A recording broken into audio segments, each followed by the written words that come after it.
Ángeles y demonios. Dan Brown. Capítulo 131. El camarlengo Carlo Ventresca se detuvo en el pasillo de la Capilla Sixtina. Los cardenales se hallaban cerca de la parte delantera de la iglesia mirándole. Robert Langdon estaba en el altar, al lado de un televisor que reproducía una escena familiar para el camarlengo, pero que no podía imaginar cómo se había grabado. Vittoria Vetra le miraba también, con el rostro desencajado. El camarlengo cerró los ojos un momento, con la esperanza de que la morfina le estuviera produciendo alucinaciones y de que, cuando abriera los ojos, la escena sería diferente. Pero no fue así. Lo sabían. No sintió miedo. «Enséñame el camino, padre. Dame las palabras necesarias para comunicarles tu visión». Pero el camarlengo no oyó ninguna respuesta. «Padre, hemos llegado demasiado lejos para flaquear ahora». Silencio.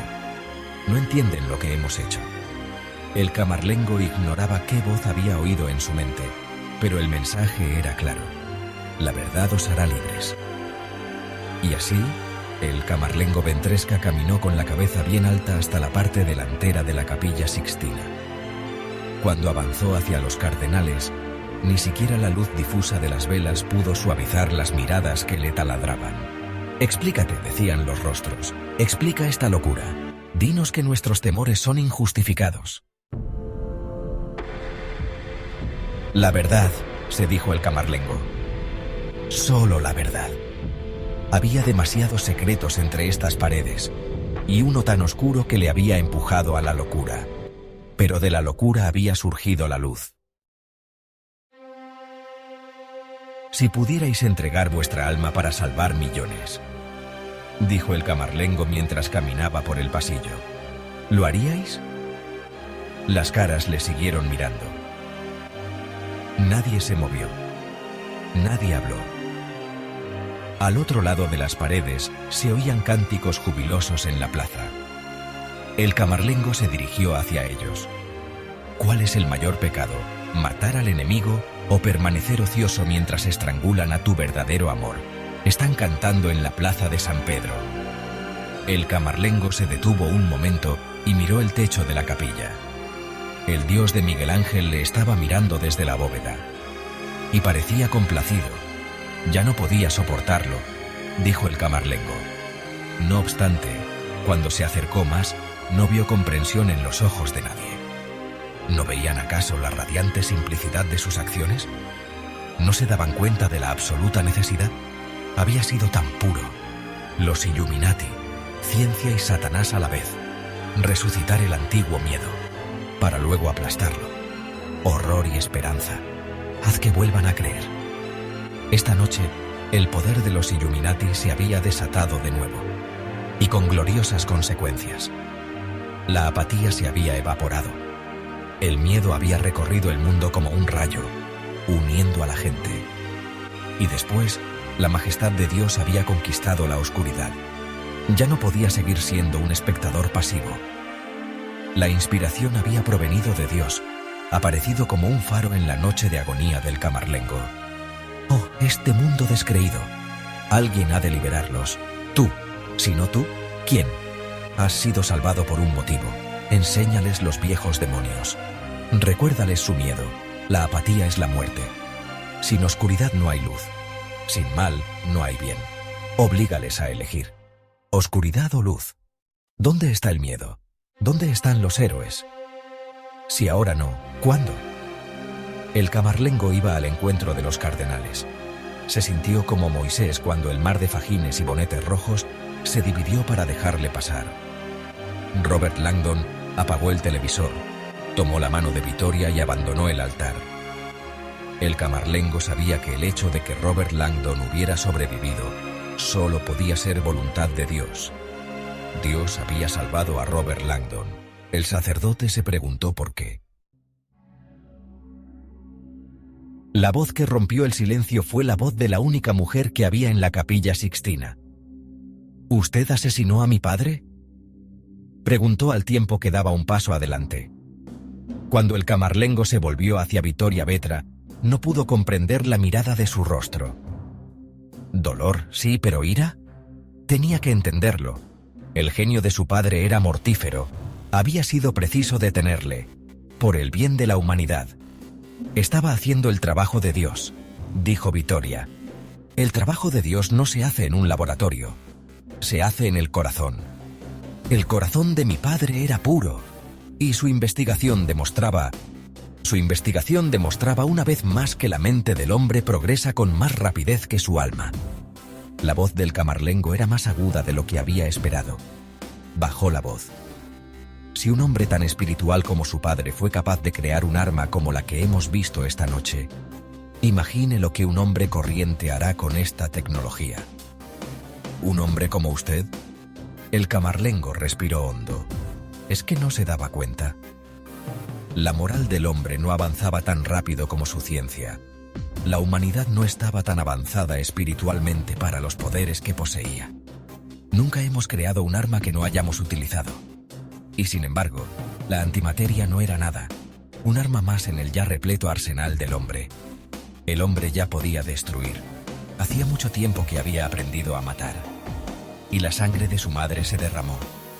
El genio de Leonardo Vetra era peligroso por otro motivo. Durante siglos, explicó el camarlengo, la Iglesia ha resistido mientras la ciencia desmenuzaba la religión poco a poco. Milagros desprestigiadores. Entrenar a la mente para imponerse al corazón. Condenar la religión como opio del pueblo. Denuncian que Dios es una alucinación, una muleta ilusoria, para los que son demasiado débiles para aceptar que la vida carece de sentido. No podía quedarme cruzado de brazos mientras la ciencia presumía de dominar el poder del propio Dios. ¿Pruebas, dice? Sí, pruebas de la ignorancia de la ciencia. ¿Qué tiene de malo admitir que existe algo más allá de nuestra comprensión? El día que la ciencia sustancia a Dios en un laboratorio, la gente dejará de necesitar la fe. Quiere decir que dejará de necesitar a la Iglesia, corrigió Vittoria, y avanzó hacia él. En la duda residen sus últimos jirones de control. La duda es lo que les proporciona almas. Nuestra necesidad de saber que la vida posee un sentido. La inseguridad del hombre y la necesidad de un alma esclarecida, capaz de asegurarle que todo forma parte de un plan maestro. Pero la Iglesia no es la única alma esclarecida del planeta. Todos buscamos a Dios de diferentes maneras. ¿De qué tiene miedo? De que Dios se revelará en otra parte que no sea entre estas paredes. De que la gente lo encuentre en su vida y abandone sus anticuados rituales. Las religiones evolucionan. La mente encuentra respuestas, verdades nuevas florecen en el corazón. Mi padre buscaba lo mismo que ustedes, un sendero paralelo. ¿Por qué no lo entienden? Dios no es una autoridad omnipotente que observa desde arriba, amenazando con arrojarnos a un pozo de fuego si desobedecemos. Dios es la energía que fluye por las sinapsis de nuestro sistema nervioso y las cavidades de nuestros corazones. Dios está en todas las cosas, excepto en la ciencia, replicó el camarlengo con una mirada compasiva. La ciencia, por definición, carece de alma. Está divorciada del corazón. Los milagros intelectuales como la antimateria llegan a este mundo sin instrucciones éticas. Eso es peligroso en sí mismo. Pero ¿qué sucede cuando la ciencia proclama que sus investigaciones ateas constituyen el sendero del esclarecimiento? Cuando promete respuestas a preguntas cuya belleza radica en que no hay respuestas. Meneó la cabeza. No. Se hizo un momento de silencio. De repente, el camarlengo se sintió cansado y sostuvo la mirada desafiante de Vittoria. Este no era el desenlace que esperaba. ¿Era la prueba final de Dios? Fue Mortati quien rompió el silencio. «Los preferiti», dijo en un susurro. «Vaya y los demás. Dígame que no». El camarlengo se volvió hacia él, sorprendido por el dolor de su voz. Mortati debía comprender. Los titulares anunciaban milagros científicos cada día. ¿Cuánto tiempo había pasado sin ellos la religión? ¿Siglos? La religión necesitaba un milagro, algo que despertara a un mundo adormilado, que lo devolviera a la senda del bien, que restaurara la fe. Los Preferiti no eran líderes, sino transformadores, liberales dispuestos a aceptar el nuevo mundo y abandonar las viejas costumbres. Este era el único camino. Un nuevo líder, joven, poderoso, vibrante, milagroso. Los Preferiti servían a la Iglesia con mucha más eficacia muertos que vivos. Horror y esperanza. Ofrecer 4 almas para salvar millones. El mundo los recordaría siempre como mártires. La Iglesia rendiría un tributo glorioso a sus nombres. ¿Cuántos miles han muerto por la gloria de Dios? Ellos solo son 4. Los Preferiti, repitió Mortati. Compartí su dolor. Se defendió el camarlengo indicando su pecho. Yo también moriría por Dios, pero mi trabajo no ha hecho más que empezar. Están cantando en la plaza de San Pedro. El camarlengo vio horror en los ojos de Mortati, y una vez más se sintió confuso. ¿Era la morfina? Mortati le estaba mirando como si él hubiera asesinado a esos hombres con las manos desnudas. Hasta eso haría por Dios, pensó el camarlengo, pero no lo había hecho. El agente causante había sido el Hassassin, un alma pagana inducida mediante engaños a pensar que estaba sirviendo a los Illuminati. «Yo soy Jano», le dijo el camarlengo. «Demostraré mi poder». Y lo había hecho. El odio del Hassassin le convirtió en un peón de Dios. «Escuche los cánticos», sonrió el camarlengo con regocijo en el corazón. Nada une tanto a los corazones como la presencia del mal. Quemen una iglesia y la comunidad se indigna, enlaza las manos, canta himnos de desafío mientras la reconstruye. Mire cómo acuden en bandadas esta noche. El miedo los ha devuelto a casa. Hay que forjar demonios modernos para el hombre moderno. La apatía es la muerte. Enséñeles el rostro del mal, satanistas agazapados entre nosotros dirigiendo nuestros gobiernos, nuestros bancos, nuestras escuelas, amenazando con destruir la casa de Dios con su ciencia descarriada. La depravación es profunda. El hombre ha de permanecer vigilante, buscar el bien, convertirse en el bien. Cuando se hizo el silencio, el camarlengo confió en que ahora comprenderían. Los Illuminati no habían resucitado. Hacía mucho tiempo que los Illuminati habían muerto. Solo su mito vivía. El camarlengo había resucitado los Illuminati a modo de recordatorio. Los que conocían la historia de los Illuminati revivían su maldad.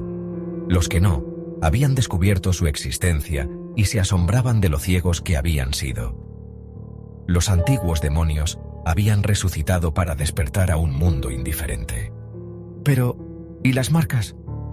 La voz de Mortati temblaba de indignación. El camarlengo no contestó. Mortati no podía saberlo, pero los hierros de marcar habían sido confiscados por el Vaticano más de un siglo antes.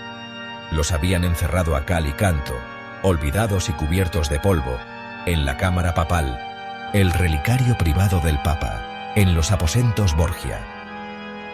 La cámara papal contenía aquellos objetos que la Iglesia consideraba demasiado peligrosos para que alguien los viera, excepto el Papa. ¿Por qué escondieron lo que inspiraba miedo? El miedo devuelve a las personas a Dios. La llave de la cámara pasaba de papa a papa. El camarlengo Carlo Ventresca se había apoderado de la llave y entrado. El mito de los contenidos de la cámara era fascinante. El manuscrito original de los 14 libros inéditos de la Biblia, conocidos como los Apócrifa, la tercera profecía de Fátima. Las 2 primeras se habían realizado, y la tercera era tan aterradora que la Iglesia nunca la revelaría. Además, el camarlengo había encontrado la colección de los Illuminati, todos los secretos que la Iglesia había descubierto después de expulsar al grupo de Roma, su despreciable sendero de la iluminación, el astuto engaño del principal artista del Vaticano, Bernini. Los mejores científicos de Europa se burlaban de la religión cuando se reunían en secreto en el castillo de Sant'Angelo del Vaticano. La colección incluía una caja pentagonal que contenía hierros de marcar, uno de ellos el mítico diamante de los Illuminati. Constituían una parte de la historia del Vaticano que los antiguos prefirieron sepultar en el olvido. El camarlengo no había estado de acuerdo. ¿Pero la antimateria?, preguntó Vittoria. Se arriesgó a destruir el Vaticano. No existe el peligro cuando Dios está de tu parte, replicó el camarlengo. Era su causa. Usted está loco, exclamó con odio la joven. Se salvaron millones.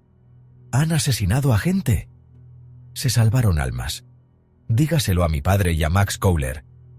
Había que revelar la arrogancia del CERN. ¿Una gota de líquido capaz de desintegrar 1 kilómetro cuadrado? ¿Y usted me llama loco? El camarlengo sintió que la ira se apoderaba de él. ¿Creían que su carga era sencilla? Dios pone a prueba a los creyentes. Dios pidió a Abraham que sacrificara a su hijo. Dios pidió a Jesús que padeciera la crucifixión. Por eso colgamos el símbolo del crucifijo delante de nuestros ojos, ensangrentado, doloroso, agonizante, para recordar el poder del mal, para mantener vigilantes nuestros corazones. Las cicatrices del cuerpo de Cristo son un recordatorio viviente de los poderes de la oscuridad. Mis cicatrices son un recordatorio viviente. El mal vive, pero el poder de Dios vencerá. Sus gritos resonaron en la pared posterior de la Capilla Sixtina, y después se hizo un profundo silencio. Dio la impresión de que el tiempo se detenía. El juicio final de Miguel Ángel se alzaba, de manera ominosa detrás de él. Jesús arrojando a los pecadores al infierno. Brillaron lágrimas en los ojos de Mortati. ¿Qué has hecho, Carlo?, preguntó en un susurro. Cerró los ojos y una lágrima resbaló sobre su mejilla. ¿Su santidad? Se elevó un suspiro de dolor colectivo, como si todos los presentes lo hubieran olvidado hasta este momento. El Papa. Envenenado. Un vil mentiroso, dijo el camarlengo. Mortati parecía destrozado. ¿Qué quieres decir? Era sincero, te quería. Y yo a él. Oh, cuánto le quería. Pero el engaño, los juramentos a Dios quebrantados.